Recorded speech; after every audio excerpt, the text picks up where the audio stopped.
अपने प्राण को रोकने के लिए उद्यत होते हैं, लेकिन जैसे ही राम जी का विरह याद आता है वैसे पुनः अपने प्राण को त्याग देने के लिए आगे सोचते हैं अब राम के बिना अवध जाने से कोई लाभ नहीं, मर जाना ही उचित है।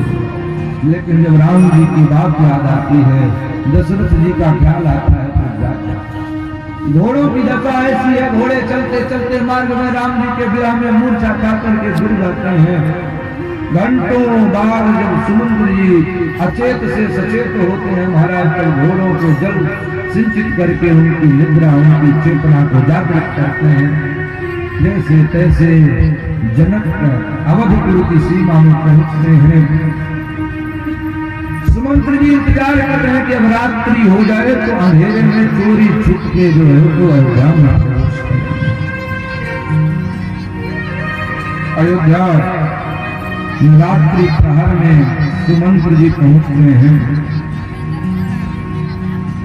और जब सुमंत्र जी पहुंचते हैं रात्रि की वेला में, सब कोई मानो सुमंत्र जी का ही इंतजार कर रहे हैं। दशरथ जी के मन में एक आशा जग रही है कि हमने सुमंत्र जी से कहा था कि 4 दिन वन घुमा करके राम जी को वापस ले आना, हो सकता है सुमंत्र राम जी को ले आने। इसी भाव भंगिमा में डूबे हुए दशरथ जी इंतजार कर रहे हैं।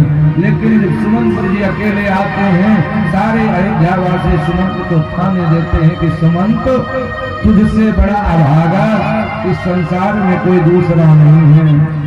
हम तो आलसी नींद के वशीभूत हो करके तमसा के किनारे सो गए और भगवान हमें छोड़ करके चले गए। तू तो सौभाग्यशाली था, राम जी तुझे अपने साथ लेकर गए, पर बारे अभागे बारे तेरी बुद्धि, तू वहां भी उनको छोड़ करके चला। इस बात को सुनते ही वज्रपात होते ही जिस प्रकार से मंदराचल पर्वत बिखर करके चूर्ण चूर्ण में परिणित हो जाता है, सुमंत्र जी तुरंत प्राण त्यागने को उद्यत हो जाते हैं। राम राम कहते हुए महाराज दशरथ आगे आते हैं। महाराज दशरथ कहते हैं मेरे राम